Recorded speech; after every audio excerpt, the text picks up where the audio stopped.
All right, so you had a problem with the water of life? Yeah, and this is coming from someone who hasn't read the books. Yeah. So I don't know where it goes, but just seeing like the worm juice being consumed and there being a very noticeable, just almost personality character change. Yeah. You go from really rooting for the guy and you're just like, my champion, to like, who is that man? But the same goes for the mother. And the Yeah, mother also had like, she was a very powerful character and you loved her son and whatever. She had her whole like Benny Gesserit stuff going on in the background, but she loved her son, you Yeah. know. But somehow, after sipping on that worm juice, It's because it opens their brain up. Like they become so detached from the average human being experience because now they experience everything all the time at once, I guess I wonder why I felt so uncomfortable. Maybe because like it became almost like if you opened your mind, they were basically kind of on the same page by the end. After you drink that worm juice, you're on the same page. And Yeah. I guess when you lose that sense of like it almost seemed like they lost some sort of like freedom or free will. Yeah, well they're not human anymore. There's something different. They're human plus. Oh, is that essentially what it was? They drink that worm juice and they don't become they're actually anymore? worms now. No, that's not what it is. Like, yeah, well, that's kind of Well, how they it felt. they tap into like the world consciousness, so they're no longer an individual. They're like all of humanity's thoughts and feelings at the same time. See, I don't think that's a very fun character. No, but the feeling that you had is the feeling that you're supposed to have. Disappointed. Yeah, or like you're supposed to be like, oh, this is a scary and terrifying person. Because I mean, if you remember in the first movie, which is tough to think when you're looking at Timothée Chalamet, there's nothing terrifying about Timothée Chalamet. But you remember in the first movie, where he's like, wow, if we continue down this path, then we're literally going to kill billions of people. Yeah. And they like talk about that multiple times. Like, yeah, if I go through with drinking this water, then billions of people are going to die. And then he does it. And then, okay, who's going to be able to kill billions of people? This automaton, this like freaky creature. Yeah. So I don't know. Yeah, the only thing I wasn't disappointed about, well, along with everything else was great. Besides that, I mean, him not ending up with Zendaya was a win. In my eyes. Well, now she's vindictive now, which was not how the books ended. And which makes me wonder if she's going to like kill him or something, or be a part of a coup or start a revolution. It's not in the books. Oh, she's like running off. So that's like a huge plot change. Yeah. So in the actual book, she's like, I'm happy being a concubine. Yeah. And then it ends. I did hear about that. Yeah. No, it ends. I think the ending line, and we talked about this on the show before, but I think the ending line is like, they shall remember us as wives, or history will remember them as wives. Yeah. Or something. I think I have a copy right here. Oh. I have a copy of Dune. This is an education Welcome show. to Shadrach Strehle Book Club, featuring your good friend Shadrach Strehle and Vince Cañete, who's here on the show. Vince, thank you so much for making another appearance. Second time. It's been a long time. It's been a minute. The last line is, while we, Chani, and this is Jessica talking, while we, Chani, we who carry the name of concubine, history will call us wives. And then she's like, I'm cool with that. Yeah, right on. That's fine, man. It's such a weird way to end a book, also. Yeah, I can't, and again, another reason why I'm not really a Zendaya fan. I'm not surprised that, they changed the entire plot or like the book to suit her, Well, personal. I think too many people complained about how Zendaya wasn't in the first movie. And they were like, oh, she needs to have a more strong role. She needs to be the center of attention on this one. And yeah, they made Chani like a totally different character because of that. It looks like Josh really wants to say something. He's reading the third book right now. I read the third book. Or he finished the third. No. I read Messiah. I haven't started Children yet. Excuse me. He's reading Messiah, which is going to be the third movie. Yes, which I think it would be a good idea if they just kind of made up a third movie and didn't really do Messiah. like, hey, what should it be? Like, what's a good third act here? Because I don't know if Messiah is that. Was it explained why Jessica was Leto's concubine only? It was explained at one point. It's because I don't remember why. If he gets married, then he's no longer able to leverage marriage politically. Oh, okay. So he can't go to the Landesrat and be like, Hey, all you fly honeys. You want to get married to a prince and strengthen our alliance? Although he says he never will get married, Right. but he has to be able to get married. Okay. Yeah. So does he continue to? Oh well, I guess unless it spoils it for Josh, does he continue to conquer the galaxy and develop his harem? Is that what happens, or I don't think he develops a harem. No, it's just two concubines? No, he's got his concubine, and then he marries the princess. Oh, yes, Aurelia, which makes him emperor. Yes, and then he has the concubine. But yes, he does conquer the galaxy, and he does murder billions of people. Yeah, with his armies. It's that worm juice, dude. Yeah, it's that worm juice, dude. Stay away from the I don't know, Ciroc blue raspberry or whatever that stuff was. Yeah, that Mountain Dew. Yeah, that if you bought that if you bought that at the club, that's gonna be like $65 right there. It's gonna be $65. It's gonna be watered down. That juice, as well as basically any beverage in Star Wars, just looked so good. Even the blue milk. That did not look good. that did not. That was Star Wars beverage. No. That was not like a drink that you'd find at the cantina, you know? What about the milk that Luke Skywalker squeezes out of that that's the same creature? That's the same milk. I don't know. It's green. That milk's green. What about that milk? I don't count. Those are the two beverages I can think of. Is there like a dinner scene where they're drinking like? What are you talking about, dude? The only drinks you remember from the series are the ones coming out of a milk cow thing. No, just milks. Period. Milks in Star Wars. No, believe it or not, there's like the older movies. They had the classic scene or setting was like this cantina, right? Yeah, it was this like the pirate hangout place where with the scum and villainy. Yes, and when those bartenders, like, you look at the tables and that stuff was like glowing blue, basically uncarbonated Baja Blasts. Nice, and it looked so good growing up. Does it help you live Moss? I'm not sure. I'm trying to come up with like a really terrible portmanteau of live Moss and use the Force. Yeah. Use the Moss. I don't know. May the Moss be with you. May the Moss be with you. I just recently, speaking of Star Wars, I don't know why, I'll occasionally do this. Like, I remember that movie, and then I'll just start pirating. Like, I'll pull up the movies, but like speed watch them. Like literally just on like 2x watch speed? the scene. No, just like watch the scene and then just like skip, find it, buffer, all the way to like the next scene and then the next one. And it's just like, like the one that I went to recently was like The Phantom Menace, right? And the only scene you said to skip a whole bunch of walking and talking. Oh yeah, basically the only thing I watched probably like I don't know, maybe like 30 minutes of the movie, but got through the entire thing, like went through the entire thing, just finding it. And the first thing that I stopped at was the pod race. Yes. Or no, the very first one was Anakin fixing it, and he has the it's working.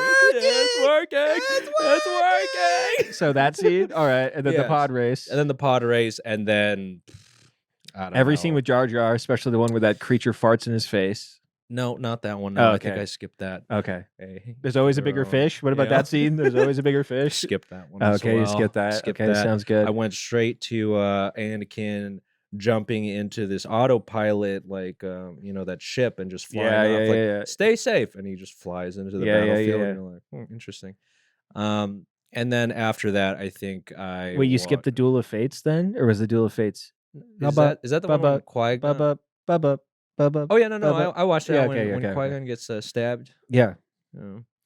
Yeah, really interesting. It's kind of funny because it's like I was watching like I don't know, when I watch them now, I just like you're really the choreography is really interesting you can tell like that dude, Darth Maul, for instance, carried it. Yeah. Right?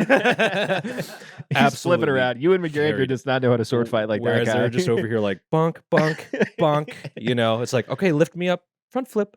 And you're just like, dude's carrying it. Yeah. They have like a bunch of all the scenes. You can see it briefly in one shot, but when they're jumping from the platform to platform, they have these actual spring-loaded trampolines. Are you serious? Yeah, that launch them. Yeah. If you look closely, you can see the floor move when they jump.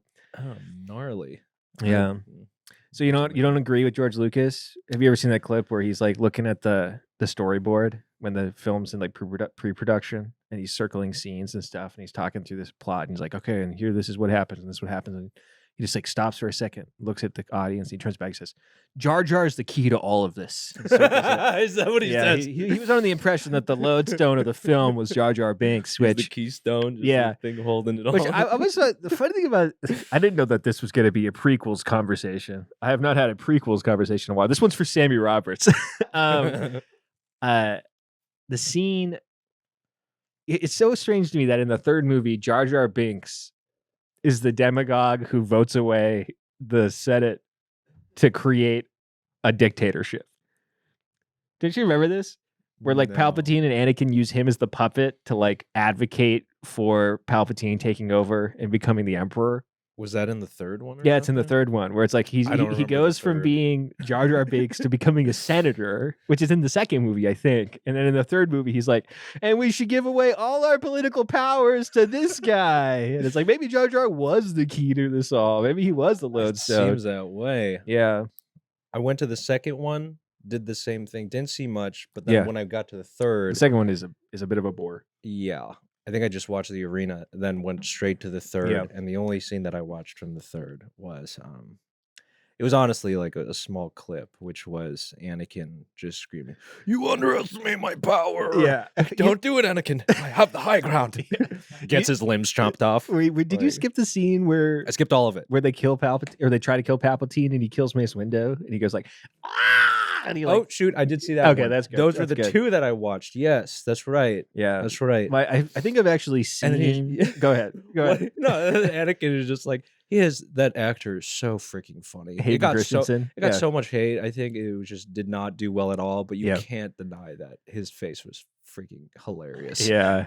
Multiple cases. So when he was just like, "What have I done?" Yeah, it's like you murked that dude. Yeah, like, well, even the ending when he finds out Padme's dad, like the way he says no, where he's like, "No," I don't know. It's just so ridiculous. My favorite thing about the second one, which I think I've seen more than maybe any Star Wars movie, it was one of those things, when you're a kid. The second one. Yeah. That's a weird Clone Wars. one. Yeah, I don't think it was very good. You know how or Attack of the Clones. You know how when you are a kid and you just got a DVD or a VHS in the machine, and you and your family just like keep hitting rewind on it over and over again and just watch it for a weekend. Oh yeah, that was Lord of the Rings. Saw it like a million times in my childhood because that's the best DVD. For me, it was like Over the Hedge. So not the same level. And Attack of the Clones, but in Attack of the Clones, during the arena fight. You know when Anakin and Padme gets up on the top of that pillar, she's like whipping that cat thing. Yeah, and then jumps down onto the big creature to like ride it out. Yeah, it's like the height that she jumps from. Yeah, would have shattered her entire lower body. 100%. Doesn't someone do the same thing but just straight up just crotches it? She does. She just straight up crotches it. Just lands like. Oh yeah. So I thought she landed on her legs or something. I remember seeing that from someone, and I was just like, that didn't end well. Yeah. You know? Yeah. No. Those movies. I've always wondered what movies are going to be like that in 10, 20 years, where at the time everybody's like, these suck, and then all the kids who grew up watching them now are like, oh yeah, actually secretly the prequels are great. Which is the new thing. The new thing is to say that. And it became a meme, and then it suffused into actual popular culture, and now everybody just sort of agrees that those movies are good, which I don't think is true. But yeah, I worry that, filmmaking has just really, I guess Hollywood has just really just taken up this equation for success. Yeah, that does not result in quality. Okay. But, all right. So you're making a pretty strong claim here, Vince. So I'm gonna call you out. All right. What are some films in your mind? Oh mercy. That don't do that. Like, what are your favorite films from back when Hollywood was good, by your estimation? Well, I enjoyed movies that weren't like just filtered or politically charged, I guess. Yeah. So like which ones?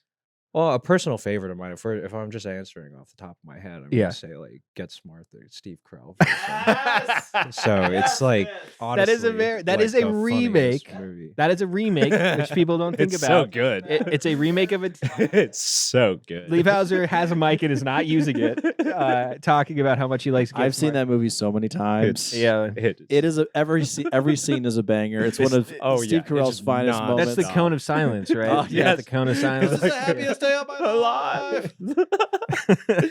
He's just getting squished in it. So it's just like there were a number of things throughout that movie, and you see them in older movies. I think where you're not afraid.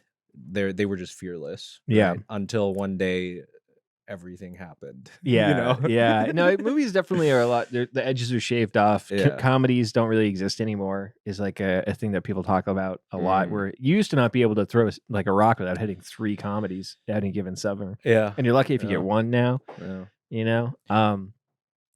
Yeah. No, I think that's partially true. A lot of the edges have been shaved off, which I think makes movies like the new Star Wars movies a lot less fun. But at the same time, though, it's something that I've kind of I had this really big realization a few years ago. I've talked about this on the podcast before, but I was like, Star Wars movies don't have to be good for me to have a good life. You know what I mean? Yes. Where there's like a certain point in your life where you're like, man, this new Star Wars movie was so bad and I'm ruining my day. You know what I mean? Answer me this though. So riddle me this, Vince says. No, because I totally agree. I'm on the same page, but we might see it differently. Like when I watch Star Wars, I honestly use Star Wars as an example whenever I say like I love this movie because I can turn off my brain. Yeah. Yeah. And it sounds disrespectful to literally the movie, but you genuinely enjoy it. It's a comfort movie, and if it's something that you're willing to watch a second time, you shouldn't have to be bringing your whole brain to it. So that's kind of how I felt with Dune 2. Yeah, to be honest, when I thought about it, with all the things that I kind of just didn't quite understand or disliked, as a film, like I switched on my like Star Wars like brain. Yeah, pull me along in the magic, please, please, Denis. I feel like actually it's similar to the Star Wars prequels in that a lot of the movie is people just talking, but there's not a lot of walking and talking, and the scenes are dynamically shot. Like, because in the prequels, are you talking about in Dune? There's not much walking. No, not much walking and talking. Because like in the in the Clone War, Attack of the Clones, they're Return of the Sith, they're always just like walking and talking, and there's like the always camera on a mission. They're always on a mission, but they're not even trying to get there quickly. They're just walking. It'll be like Obi-Wan and somebody talking, or like in the second movie where Obi-Wan's in that diner, which is so stupid. The 1950s diner with the guy with 4 arms. You remember that? Oh shoot, I vaguely remember it. Yeah. And the guy's able to like look at the dart and identify or something, or maybe they're on Coruscant. And he like looks at this dart and he's like, "That's Camino poison." Yes, or yes, whatever. Yes. Yeah, I remember this. When they're sitting in the 50s diner. Gosh, George Lucas is such a hack, dude. Such a freaking hack. That guy's name was Dexter Jetster, by the way. I had to look it up. I knew his name was Dex. Dexter Jetster. Jetster. Jetster? Jetster with 3 T's in that word. You honestly, you know what? This is a fun game idea, actually, is spot the fake or real Star Wars character name, because they're insane. Oh my goodness. You don't even need to do that. Actually, just read Star Wars names. George Lucas had some of the dumbest ideas. Give me a minute. I don't know. Like you can, everybody's name in the cantina. Everybody in the cantina got a name. And the reason they got a name was because every one of them got an action figure, because the Star Wars action figures in the 70s and 80s were a huge deal. And so all of them have names, and they're always like Rextus Bluggus or something. And every droid was like actually had like, CR257. Yes, everything got a name, everything got a backstory, everything got a comic book. I mean, nowadays we talk about oversaturation. It was like that back then too. Nowadays everybody just gets a Disney Plus TV show. So, which by the way, that stuff, speaking of oversaturation, speaking about Star Wars, that new stuff that's rough. Which stuff? I don't know, like Obi-Wan and Kenobi and The Mandalorian. The only one that I've ever entertained was The Mandalorian, which like the first season was good. Yeah, and then it kind of I don't know. Yeah. So I mean, I watch it just because recently someone finally told me how to like successfully pirate anything. To successfully burp. Oh, that's right. Beep everything. Yeah. No, it's whatever. But yeah, no. So I was just like, oh my goodness. And so they have these selections. This website's freaking crazy. It's like, they'll have these fake names like Netflix or something, or whatever. Disney Dibness yes, something like that. So I was like, what the? Click on that. Suddenly the entire catalog of Disney Plus shows were on there, and so I was like, wow. Started going through all my subscriptions, delete, and So not to get super specific, but is this actual seeding, like torrenting, or is this a website that you can just stream things from? Yeah, that's a great question because I have no idea. Okay. I was given a link. I click link. I install something onto my computer, and I enjoy. I don't ask questions. Yeah. Back in the day, people used to steal cable. You know about this? Yes. Yeah. From like their neighbors or something. Yeah, you just have a Russian guy show up for $50, and they would just patch you into your neighbor's cable. I think that's still pretty common in the UK. Yeah, I think it's a thing. But you got to go have a license for your TV. Oi. Okay, so that's a true thing, by the way. You have to have a TV license. Yeah. It's a whole thing. Whoa. You have to pay a subscription to own a TV. There's in Attack of the Clones, there's a drug dealer who tries to sell stuff to Obi-Wan The at the death bar. sticks? Yeah. Death sticks. That You guy. want to buy some death sticks? His name is Elon. I'm going to go home and rethink my life. Exactly. Yeah. His name is Elon Sleazebagano. Oh, man. That's awesome. Sleazebagano. Is that Italian? They got Italians in space? It's never like, it's not like his name ever comes up. So I just imagine a bunch of like, writers or something. Unless this was all Lucas. I like to imagine it's literally just George Lucas. Like, Really? like one of my favorite George Lucas isms is that he invented, for background reasons, the kind of music that the band in the Mos Eisley Cantina was playing. Okay? It is a genre. Okay, if you had to guess, what is a sci-fi genre? Influenced by jazz. I'll give you that hint. Influenced by jazz. What is the sci-fi music that they play in the Mos Eisley Cantina? Is it space jazz? Okay, that's a good option. That would make sense. That would make sense. What do we got, Vince? Wait. What kind of music are they playing? in the cantina? What kind of music are they playing? What do you think it's called? Dude, I don't know. I'm not very well versed in just like, I feel like there are a million different genres. Okay. All right, well, I'll just make it simple for you. He called it jizz. I would not have guessed that. Yeah, no joke. It's called jizz music. And every member of that band's got a name and a backstory, and they go to Mos Eisley Cantina and play some jizz. I knew there was something real perverted about those dudes. Yeah. They looked like something risque. They do have like butts for faces. Yeah, multiple butts, right? They're kind of layered. No, Is it? Or maybe just one. Maybe it's just one. I don't know. But they have an orifice to put the space clarinets in. So Yeah. they can... That's a bop, though. It doesn't. Maybe I got to get into jizz totally. music, dude. Dude. Wonder what other deep cuts they've got. But we got another name. Oh yeah, absolutely. The like spider monkey lizard thing that was owned by Jabba the Hutt. Oh yes, I know this one. I got. It starts with an S. It's Salacious Crumb. Salacious Crumb. Yes. Dang it. Salacious Crumb. I know this one. That's a classic. That is a classic. That's a classic. This is horrible because like I should have remembered this because multiple people have told me that my laugh is like it's like a cackle. Like And so when I finally figured out, she was like, "Who the hell is Salacious Crumb?" I looked it up and it was that rat looking thing. I was so wait, people called you upset. Salacious Crumb? No, they just kept telling me that. It's like, dude, you sound like Salacious Crumb. Your laugh is Salacious Crumb. So who's they? That's a deep cut. Who knew the name Salacious Crumb and was insulting you by saying you had a laugh like him? Who is this mean nerd? Yeah. Honestly, like It sounds like something Sammy Roberts would say. I think it was him. I think it was, and he would say something so mean. Yeah. He Mean nerd Sammy Roberts.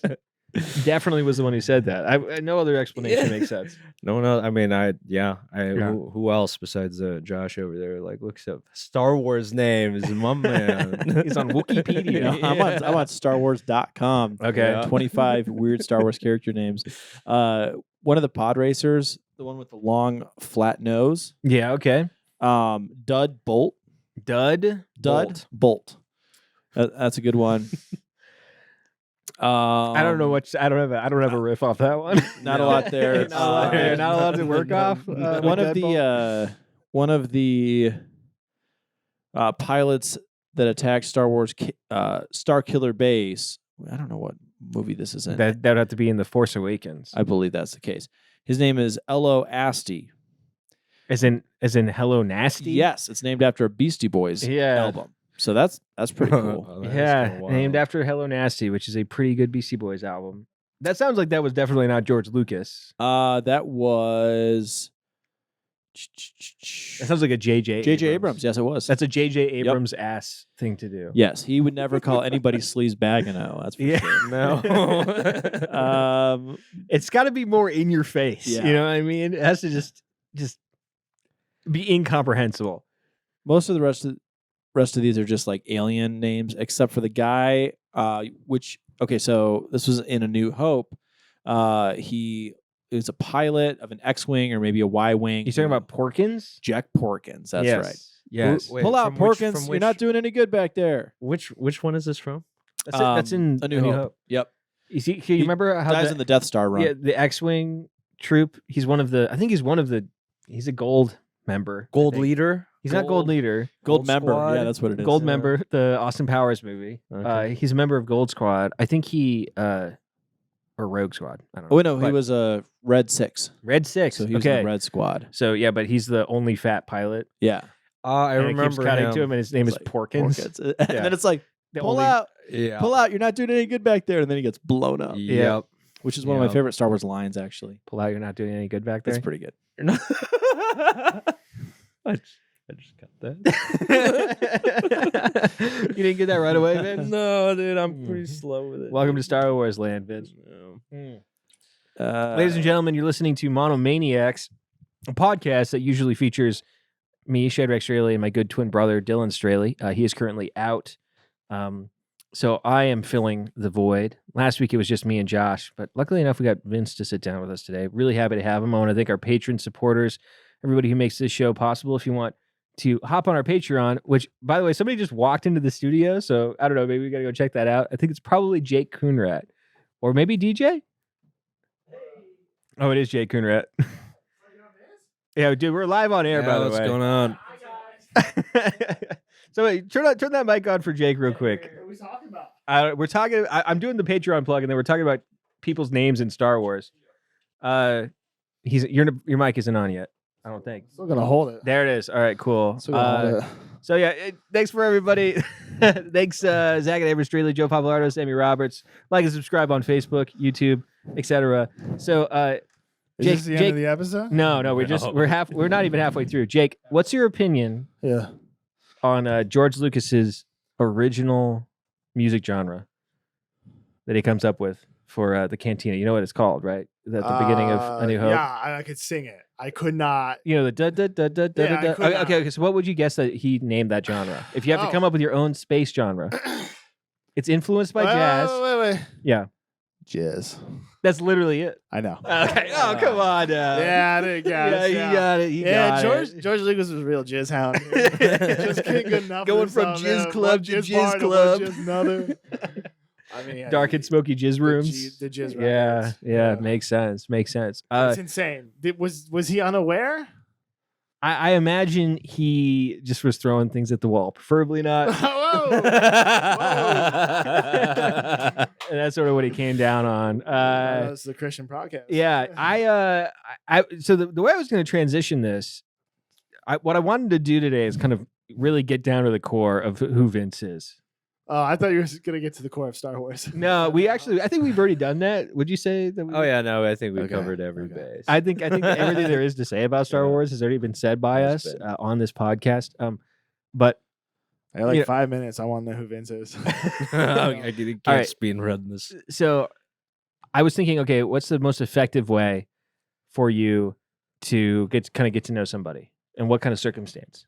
You know, usually the moment where somebody's trying to impress you or kind of like, you know, present themselves in the best possible light is on a first date. So I looked up a list. It's open on my computer. Or a job interview. Either one. Honestly, they're kind of the same thing. A job interview? A job I would interview. disagree. I'd say like straight up like in an argument or something. Yeah. So Like a fight. Do you want to have a fight then? I mean, like A fist fight that's how you get to know someone. You know? is like whether they can block a right hand jab or. No, whether they can make amends afterwards. Oh, okay.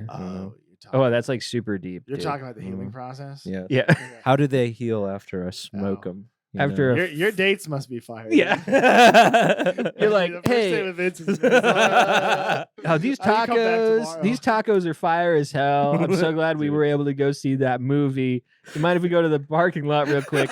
Not for any sexual reasons. It's gonna be physical though. I just kind of wanted to Just fight you. All right, put them up. Yeah, put them up. We're gonna do a totally On three. platonic grounded pound right about now. I'm curious what. No, I think. Well, no, What do I you- think interviews are complete bogus for one. I mean, like, are you talking about job interviews? No, I'm not. I'm saying like a first date. He said the job interview. I was thinking, I- I was I thinking think fight job This interviews. rogue element in this conversation, Jake, who just decided to barge in uninvited. I definitely didn't tell him to pick up that microphone. I live here too. Yeah, grabbing his dice so he can go home and play. Grabbing his what? Grabbing some dice, which apparently digital is not enough for him. No, He's gotta grab the physical copy. I'm like Vince. I gotta get tactile. You know Yeah. what I'm saying? I gotta get hands on. So I looked up a really terrible list of questions you should ask on a first date. Oh heck yeah! And I think that it's something that maybe we do a rapid fire, Yeah, hit it. Hot seat. and Hot seat. Josh is going Oh, to ask boy. them. Yep. Oh, he's going to. Oh, you have another microphone. All right, dude. We just have so many microphones. so many mics. You can You got stick. 4 boys on the horn. Yeah, 4 boys on the horn right now. 4 boys just on the stage playing jizz. Oh. What do you got? What do you got for me, Josh? I may or may not answer these questions. I think it's important for us to just kind of hit him high, hit him low. All right. Vince, and I'm going to hit you with follow-up No, questions in the yeah. event that I feel like is not an adequate response. Imagine you're looking at me right now. Yep. All right. I'm Florence Pugh in Dune 2. Nice. All right. I'm the Empress. All right. You're trying to impress me right now. What do we got? Who's your celebrity crush? Oh no. Okay. Is this a trap? This is a weird first date question. This is bad. Okay. It's okay. on the okay, list. Yeah. First thing that came to mind. Don't even think about it. Celebrity crush. First person that came to mind. Younger Kristen Stewart, but not. What? Not in Twilight? I think it was after Twilight. After people I thought bashed Christian the crap Stewart out was of a her. guy. No, Kristen Stewart was Kristen. Kristen was Stewart. the girl from Twilight, but then after she got just totally trashed for making like the worst movies ever. So Because you you were like, wanted to see how she healed after. Yeah, that. exactly. You wanna see how Now she you're bounced starting to back. figure you're it like, out, look, dude. I know that your self-esteem is low, so everyone- maybe Vince could slide in. Look, I'm a big fan of the underdogs, okay? Yeah. Like they trashed that girl, and so I was like, you got this girl. Okay. Okay. God. You like an She- underdog story. Hit him with the next one. Okay. All right. Rapid fire. Alrighty. I'm just gonna say. do that you she probably- prefer the outdoors or the indoors? Yeah. Outdoors.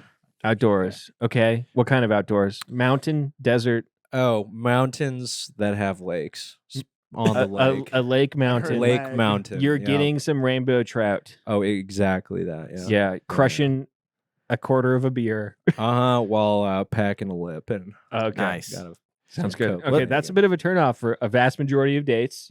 Oh shoot! I'm trying to impress you. You're Are trying we to impress me. advertising Vince Poetry. right now? Yeah, yeah. Is this what it is? Yeah, we're Look turning for this all the in- ladies Well, out so there. we tried. Brand Yeah, we tried exactly. I was gonna say we tried this with Brant, never worked. Yeah. We're doing the prequel. The prequel. Next What's your hidden talent? Oh, Don't say how much tobacco you can put in your lip. dude. No, I Don't mention poker. Don't bring it up. I can't. I don't. I'm a multi-talented. Rapid guy. fire, Vince. I- Come on. No. Okay, I'm but not. are any I'm of those not very hidden? Good. You're- Hidden? Yeah, or any of it's a hidden talent.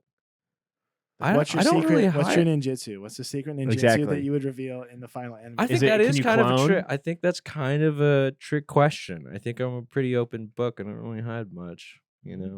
Oh. I'm going to tell you right now, whoever you're sitting across from is not going to be satisfied by that. answer. Dude, it's a trick question. I'm Like, sitting what's behind my you and I'm hidden not talent? impressed. Yeah, he's not Like, impressed. what? I feel like if I was to ask you a question directly and you say that's a trick question, I feel like I'm already like, whoa, I didn't know that this was an adversarial relationship. What's my secret talent? Yeah. Such a bogus question. Do you want? All right, I'm Do you going wanna home. ask me some- You want to ask me those questions? You want me Dude, to show ask, you? How okay, Yeah, you know what? yeah, yeah. Let's see. Yeah, Jake- maybe Jake- I'm doing this wrong. Jake Show Kunrat, me. what is your hidden talent? I can ride my bike with no handlebars. Okay. All right, so you're Easy making a answer. reference to a really shitty song. No, he wrote it about me. Oh wow, Okay. that's impressive. You should be impressed. Okay. We go way Oh, back. really? Yeah. So that means you have showbiz yeah, connections? yeah, I do. Whoa. You see that, Vince? You see that, Look Vince? at that. Impressed. I did see it. All right. And he tried to down me, and I played it back against him. Okay? for whoever Stay wants loose, stay to wild. answer it. I'm clearly No, this not is Vince. understanding Okay, this, all right, all right, This all is right. for Vince. Don't let Jake is very impressive for sure, but you can't let Vince get out from under the heat. What does home mean to you? Oh, this is so good. That's where the heart is. It's where your scented candles are. This is terrible. Yeah, it's like if I'm trying to impress someone, like my initial dude, introvert, just like literally being away from everyone. You know, It's like a dark room where I including- put my jizz records on. Literally, like, and are I you kidding? sip cognac. It's like Yeah. my recharge. When I think of home, it's literally like by myself. So are you sitting across, but you're sitting across from someone who you would hope would one day share their life with Home you. is where you are now. Okay, Yeah, so exactly. I'm trying to impress this girl. And maybe you say it's where I'm up by myself or with someone real special. see that. Bow, bow, Oh my goodness. bow. You know what I mean? Yes, I do. You know what I'm This going is so corny, dude. I swear. Like any answer, if I answer legitimately, it's corny as hell. If I answer goofy ass, it's like basically lying to you, and I don't want to lie to So you. here's You the thing. gotta pretend you're like a pickup artist. You know? No, I can't. I don't. Bro, home is where I recharge after the biddies. Yeah. you gotta have pickup artist physiognomy a little bit. Like you What do look you like a mean? guy who like if you shaved like half your head. If you did a Skrillex cut. Yeah, if you did a Skrillex cut and wore like a black striped like collared shirt with I the could pick up sleeves some rolled up. honeys. No, you Yeah. wouldn't be able to pick up No. honeys. You would. I mean, You could potentially you convince could. men on the internet that Yeah, you had kissed exactly. over 1,000 girls. You would sell a DVD or how to pick up honeys. I would attract a very. but you would exclusively wear like degenerate- popped collars. It Yes, would be, exactly. like, It's popped totally collars. popped It's one of those pillows. black shirts that also somehow has stripes on it, like off black thing, and then you're like, "Hey, welcome to DJ Etc's tips on picking up the biddies. I've kissed thousands of women in Las Vegas, and Over basically 100 have had tongue. And This what is that horrible. basically means is just walking up and socially pressuring them until they kiss me. You know what I mean? On You camera. know what I will say? Yeah. I will say. I will that- say that I've kissed thousands of women in Las Vegas. Is that what you're going to say? close. Okay. No. There is something to be said about it. Some people actually really suck at interviews. I am one Yeah. of those people. The last job that I had, I actually had to like straight up cheat to get it. You know? How? Eric Goff, so a good friend of ours. His Yeah. wife was the Nepotism's not cheating. That's Yeah. That's just playing No. the game, baby. Yeah, no, that's no, true. no, no, no. That's That's true. that's not what exactly happened. And if I you're a went pickup over- artist, you know that's how you score hundreds of kisses. Yeah. Is- Cheating is You gotta when be you kiss someone who isn't your wife or girlfriend, Okay. or it's lying on your resume, Yeah. or there it is. Which it's 80% playing a is turn one available. soul ring and Okay, so and dropping what do you, a one what do you drop. call like overhearing the book that a company uses to hire? That's and, called like- research. That's called research. That's dude. true. That's You digging think for so? leads. That's being man. adaptive. Interesting. This is what you should bring up on first dates. I'm Yeah. adaptive. I'm a I'm like, imagine I'm in an apocalyptic situation, and already she's kind of her temperature's Okay. rising. She's like, She's okay, a man to protect her. this is a situation in which I would be vulnerable. And you say, Yeah. you know, I can adapt. I can listen to somebody mention a book and then Uh-huh. use that against them later. the moment they leave the room, we can Yeah. start looting their package, their backpacks. Yes, You Their know. yes. package. Not the package. You're looting someone's Yeah. package on The a back- first date. Not good. Well, Vince, this has been elucidating. My time is up. I do He has have an to actual go social home. responsibilities. All I'm right. sorry. Thank you so much for your You want appearance, my Jake. microphone or a handshake? Just Uh, drop it on the couch. just drop it on Oh, the let me couch. turn it off. Don't unplug it. I got it. Yeah, he's got it. He already turned it off. All right. Ladies and gentlemen, Jake Kunrad. All right, so now that Jake is leaving, hopefully never to return, we're bringing it back to Vince more directly with another question. I got a good one here. Okay. Oh. Wait, did somebody steal your bike? Okay. If you could go back in time and witness a historical event, which one would you choose? This is a good one. It's a layup, dude. Yeah. Yeah, another disappointing one. I have no national pride for, the Philippines or even this one. There's This one is America. being America. Yeah. And, a lot of people could probably say that's really disappointing or kind of shitty. It's a little different with being, kind of just the cultural difference, right? You grew up in like a Filipino household, and then everyone else seems to be like, hoorah, and you're just like, where the F am I? Yeah. So as far as like when you say a historical like event, literally all of history of that you can all of witness. history, Yeah.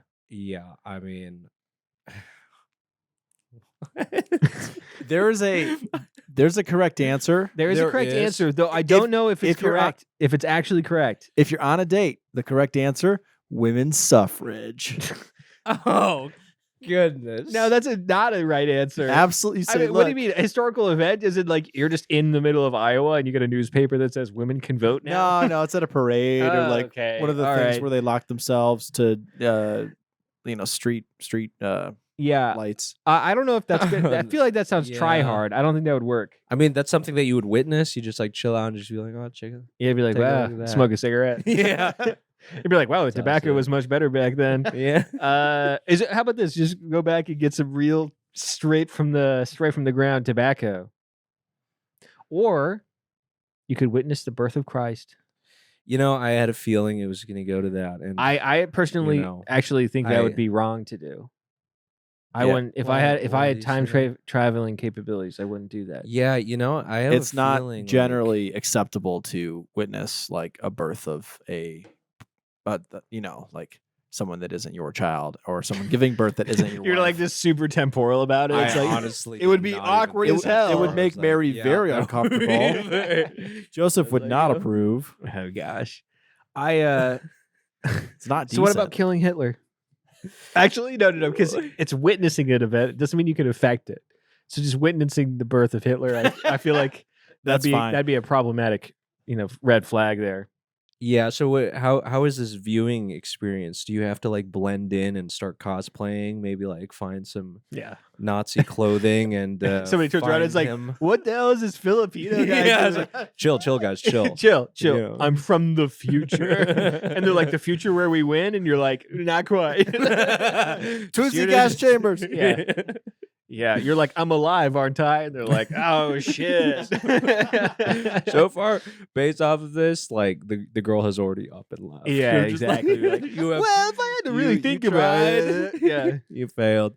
And no, I stand by what I said. Interviews, not like interviews, podcasts. Yeah, that's different. But like interview questions, I have to think about things. Like I really have you ever been on a date with somebody who? Because I feel like I've been on a date or two before I got married, where like somebody was really into asking this sort of thing, asking questions.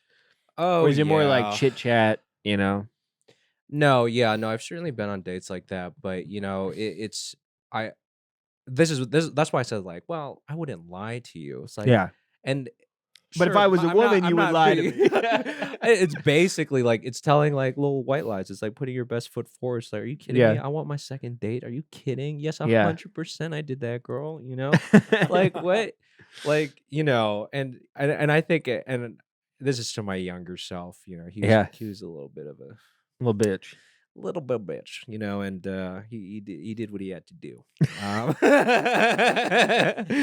look how it worked out. And he regrets it now. Okay. But, I don't condone that behavior, but, I do think that in the same way with like going on a first date, as well as like going to a freaking, an interview for a company, come on. It's like fake it till you make it. It's like BS out the wazoo, right? You can find out, how shit I am later and learn to love me. You're just like a consequentialist. You're like, the ends justify the means. Doesn't matter. I mean, let's be real. You go on these first dates, like, it's like your best foot the entire way, dog. We're not. I mean, you sort of have the prerogative to do that. There's moments of humility, right, where you humble yourself, but it's your best foot. But wouldn't you want the person who you're talking to be upfront with who they are, so that you don't waste your time? 100%. Yes. So, like, aren't you evaluating how well they can trick you? If that's the case, you know what I mean? Because if you're like, okay, if we're all just trying to put our best foot forward, what happens? The decision you make going into the second date is, well, how well did she obfuscate her personality? No. So, in case maybe I misspoke. Like, the ideal situation, obviously, is like having a genuine, being authentic. But I think that, at least in my experience, for when we talk about first dates, going bowling, I mean, just a bunch of BS, and it's only like later on when like there's true things that like hold weight or even value, and and truly, I mean, it's probably like the times where you get to see a girl like interacting with her family or even like children around her, right? Where you're like genuinely like, I'm really seeing this person. I think also there is this added element where you, at least this is how I was, and maybe it was from a place of desperation or whatever, but you are also giving them as much of the benefit of the doubt as possible. And I imagine the longer you date, the less that's like a priority. But you're also sort of viewing them from rose-tinted glasses, because you're like, well, maybe this will work out, and they're also slightly obfuscating, and then you're kind of giving them the benefit of the doubt, and it's a self-perpetuating. I think in the past 2 years, that's kind of been my new what do you call it? My modus operandi. Yeah, just like giving people the benefit of the doubt, because it turns out when you assume things and you are very wrong, you can burn a few bridges. There we go. Do we have another question? No. Oh no. Sure. Oh no. I'm gonna take it back to the shallow end here. Oh. Which movie best represents your life? Represents your life. Not what movie you enjoy the most, but represents your life. I don't know what that means. The answer for me is Dune 2. Yeah. I am the Kwisatz Haderach. I am a godlike being imbued with all of ancestral memory, because I can think like a chick, which is how the book actually explains it. But there are so many movies where I've just been like, oh man, I'm really resonating with that person. You're like, but it's not even the main Drive. character. Dude, no, it's not even like, but it's not even the main character. It's literally the degenerate, or like kind of the F up, right? Yeah. It's like, I feel you, bro, but you can get you can fix this. So what kind of example like would that be? Oh, it's hard for me to think of right off the top of my head, but I just remember countless movies, really, but I can't remember the stinking movies where I'm just like, I'm not the main character, dog. Yeah. Like, so who's the main character of your life? The main character of my life? Yeah. Oh shoot. I mean, I'd probably make it like the people around me, Yeah. So like, I'm the one who's having character growth, and you're like, you guys want to play some dice? Yeah. Let's make some poor life decisions, and then from that you grow, Yeah, and then you just remain the same. It's kind of funny, like for the past maybe like 3 years that I've been here, I've been doing basically like mentorship with like a bunch of the guys up at the college. When they were freshmen, or like like a number of different years I get together with them, lunch and like dinner, and it really is like, they'll just text me. I probably go up there maybe 3 or 4 times a week. They'll just be like, Vince, you want to get some tendies? I'm just like, tendies at 3, Yeah. Like, yeah, whatever, dude. Like, all right, sure, we'll go. And then I'll just hear all their like, they don't know anything about me, right? So they don't know anything about me. But you're I know just a depository for all literally of their BS. just like, they just like tell me all this shit. And I'm just like, that's a terrible idea. Don't do it. It's like, don't do this, or just like, and it's really, it is. I think it's really good stuff. But recently, and at least like being here, or at least when I'm with younger people, which is primarily where I get my fulfillment these days. Yeah. it's it hasn't been my story, and I don't mind it. Yeah. So You're like, I hope I end up in someone's memoir yeah, as a great help and influence. Yeah, name your firstborn. Yeah, there we go. And Shad I or don't. something. I seriously doubt that's ever gonna happen, Vince. Probably not. I imagine somebody looking at their firstborn child is gonna think back and be like, "Man, that one time when Vince Cañete took me to Taco Bell was a really important time in my life." I was so disappointed. I remember I don't think I have a very good reputation. Like my younger self definitely does not. I remember hearing from there's a kid up there that I know, Coleman Rowan. Right? Yeah, great kid. Yeah, I kind of actually want to have Coleman on the show. He'd be a funny. We've had his brother on the show. We've had Nick on the show. Oh yeah, yeah. I heard from him because this is a. I mean, does Nick watch this? No. Potentially. Okay, great. He is a good friend of mine. But okay, good. Yeah. Talk some smack, Nick. Yeah. No, I had just mentioned, it's like, oh yeah, I remember Nick vaguely. Like, yeah, I like that guy. And then Coleman just like so insensitive, just says like, yeah, he remembers you too. He said you were really, really weird. And I was just like, what? That's a very good Coleman Rowan impression. What do you mean? Yeah, Coleman, he's just like, yeah. Just drifts off into, just spit it out already. Yeah. So no, that's a funny position to be in. I think about that often. I don't know if I'm in the position in my life to offer mentorship. I have done so on multiple occasions that I feel like I have not like lived up to any sort of expectation. Yeah. But I can see how it can kind of be an intoxicating thing. Oh, well, I'm not just coming from like my own, just like, Yeah. I like this. This seems fun. I'm just gonna start like voicing my opinion and like really, it's not really like that. Do you ever like? Is there ever like a young lad who's like, man, I'm having ladies' troubles, and you're like, women be like, Oh, that's primarily what it is. You offer romantic assistance. Yeah. Physician, heal thyself. Is what I say. No, trust me. So the kids, like the college kids, freaking hated me, and like people I didn't know hated me because, back when I was working remote, I'd wake up at 6:30. Yeah. Get to the front of the library at like 7 something. Yeah. Right. Wait at the front door, freaking opens, and I acquire like the most coveted, middle study room area, windowed area, like the one that was separate from all the other ones and had a fan. Yeah. Right. So I would take it, and so all these kids would just would walk by and run down and just be like, and they'd see me every single stinking day. Yeah. But because it was like this was it was a spot where it's just like, okay, this is much more convenient for me. Throughout the day, I'd have kids come in and study and just talk to me while I was working, and it was a blast. Office hours. Yeah, so they had a little we joked around about saying Cañete counseling, I start getting paid for that shit, but never came to. But no, I was saying I'm not coming from just this is my opinion and stuff.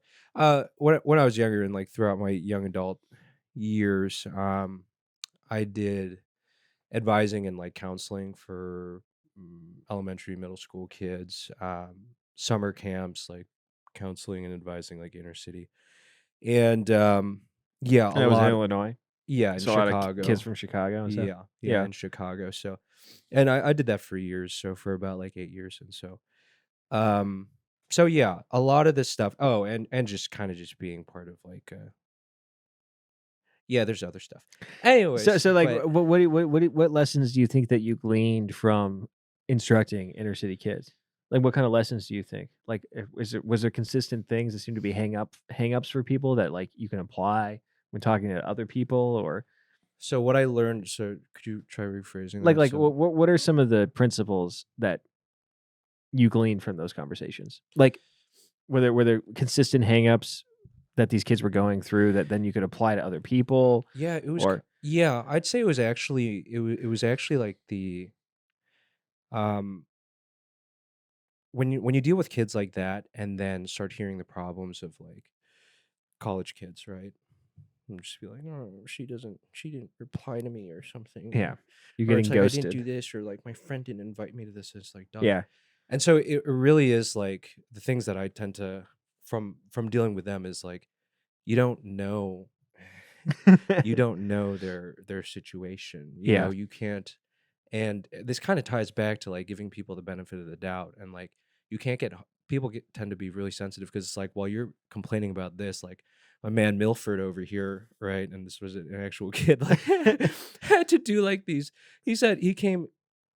We were trained to like, look, if you notice anything, if you notice any like marks or like bruises, like notify us immediately. Yeah. And so one day, little black kid, and he was so scrawny and just like such a pain in the butt. He was such an ass. But wonderful kid. Yeah. Wonderful kid. Anyways, he's listening to this right now. I know. No, I'm thinking about it. But it's like he was such a joy, just because like everyone just like was so tired of him. But he was just so much work, and you know, things came from it. But this kid Milford like came to school, and he was like limping and like basically waddling, right? Just like, and I go up to him. It's like, Milford, is everything all right? Like, what's wrong? And he goes like, my grandmother punished me. And I was like, oh no, I have to report this. I was like, what happened? And I was like, I disobeyed her and she made me do African squats. And I'm like, what? She made me squat for like 2 hours, man. I can't walk. And I was just like, what did you do? Yeah. You know, it was something like so stupid, but it was literally one of those things like, oh, it's just like cultural. Are you kidding? I got my ass kicked as a Filipino kid like all the time, and I go up to my friends and just be like, how many times did you guys get whipped today? And they're just be like, we had to go to our rooms. You know? I'm just like, what do you mean, guys? Yeah. You know? Yeah. And so that was like clearly like not an issue, right? But just like dealing with these inner city kids who actually do have like really difficult situations at home, or abusive parents and stuff like that, you know? Like, does that make like the predominantly white, college educated, does that kind of create like a sense of resentment in your mind, where these kids are complaining about their issues when they don't have as much of a temporal struggle as other people might? I don't think that I wouldn't say it's resentment. Yeah. I just think it puts things in perspective. It does, and if anything, it exhausts me. Yeah. So it is really exhausting, right? Because and even someone who's experienced like something themselves, and I mean, you have that life experience and you have that perspective, and like, brother, this ain't even half of it. You know, this ain't even close to a quarter. And and so, but really, I think that it's really just been an opportunity, I guess, to like, look, this is a moment for me to exercise patience and honestly offer something up, and just be like, okay, here's another person's situation. Like, while my man Milford over here is getting physically like pained here, this person who has no experience of the world, right? To them, they might be experiencing from a mental point of view the same thing my man Milford is. You know? In their context, exactly. Yeah. And so, really, like, honestly, when I talk about like mentoring, it really is like basically exposure to the real world, basically shitting on everything they say, and just telling them like, dude, like that ain't real. You know? Yeah. They're making mountains out of molehills, that sort of thing. Mm-hmm. Yeah. Do we have another question? Oh, we're at time. Oh, okay. My bad. So you wanted to continue. No. But we're gonna be moving on to the Patreon. I don't know if you want to stay for it. We'd be happy to have you. Sure. We'd love to have you on for the extra half hour. But I think I have really nothing to add to what Vince just said. We didn't even go to like the monomaniacal like obsession. That's funny. Yeah, the show's a little more loosey-goosey than it used to be. Hey, That's perfectly fine. So maybe we can talk a little bit. If you did prepare a monomaniacal I thought about it for a second. I was like, oh yeah, I have something. Okay, so we're going to talk about that on the Patreon then. So if you want to listen, feel free to subscribe to our Patreon. That's Monomaniacs Pod. So Patreon/Monomaniacs Pod. For $5, you can get our entire backlog of extra content. Feel free to like us, follow us on all of the platforms, especially YouTube. We are incrementally going up. One day, We're going to explode. We're about to hit episode 100, and most podcasts, that's when they really start gaining traction. So Vince is here on the ground floor at episode 96, I believe. I could be the turning point for you. You could be the turning point. This could have been the one. All of a sudden, I think I'm literally going to put together a clip of the jizz music conversation, and hopefully that's what puts us into the stratosphere. All right. God bless. Thanks again, Vince. See you guys later. Bye.